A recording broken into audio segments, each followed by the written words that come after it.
President Trump has ordered a total blockade of all sanctioned oil tankers entering and leaving Venezuela, a move that represents a significant escalation in U.S. pressure on the Maduro regime. The administration says the naval presence around Venezuela will expand, and the president has designated the Venezuelan regime a foreign terrorist organization. The stated objective is to further restrict Venezuela's oil exports, one of the regime's primary sources of revenue, and intensify efforts aimed at regime change.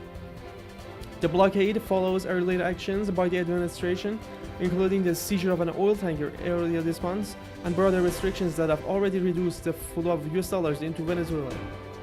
Trump has repeatedly blamed Venezuela for the flow of illegal drugs into the United States and for an increase in an undocumented immigration, issues he emphasized during his campaign.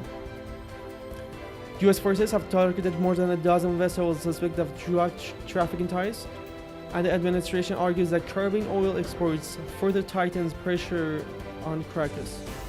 New video released by the Department of Defense shows US strikes this week on 3 boats in the Eastern Pacific, killing 8 people and bringing the total known death toll from these strikes to at least 95. However, the Pentagon has not released footage of a controversial September 2nd strike in the Caribbean that killed 2 survivors of an initial US bombing. Defense Secretary Pete Hegseth said the department will not release the top-secret full unedited video to the public. The lack of transparency has intensified the scrutiny on Capitol Hill. Lawmakers from both parties are questioning the administration's rationale, legal justification, and endgame in Venezuela, particularly and amid concerns about congressional war powers. Members of Congress say they're often learning about escalations through social media rather than formal briefings.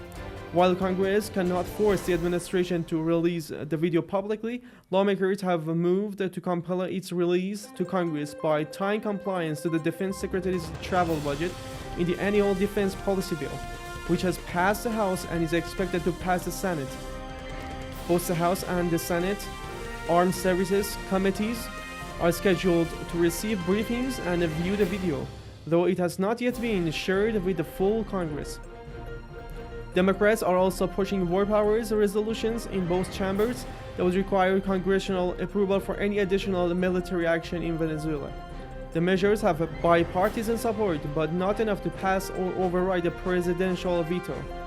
Still, a growing number of Republicans have voiced discomfort with the administration's actions, citing a lack of clarity about objectives, limits, and potential consequences. The administration's moves are also being closely watched in energy markets. Venezuela exported roughly 500,000 to 600,000 barrels of oil per day last month, less than 1% of global consumption of about 100 million barrels per day. Analysts say recent increases in oil prices are driven more by sentiment than by fundamentals. Much of the affected Venezuelan oil had been going to China, raising questions about how buyers will replace those supplies and whether comparable grades are available. Despite short-term price movement, oil prices remain weak, having recently fallen to their lowest level since 2021, and the market glut is expected to worsen in 2026. Members of Congress and commentators say the administration has not clearly explained to the American public why Venezuela has become a focal point of US policy or what the ultimate goal of the blockade is.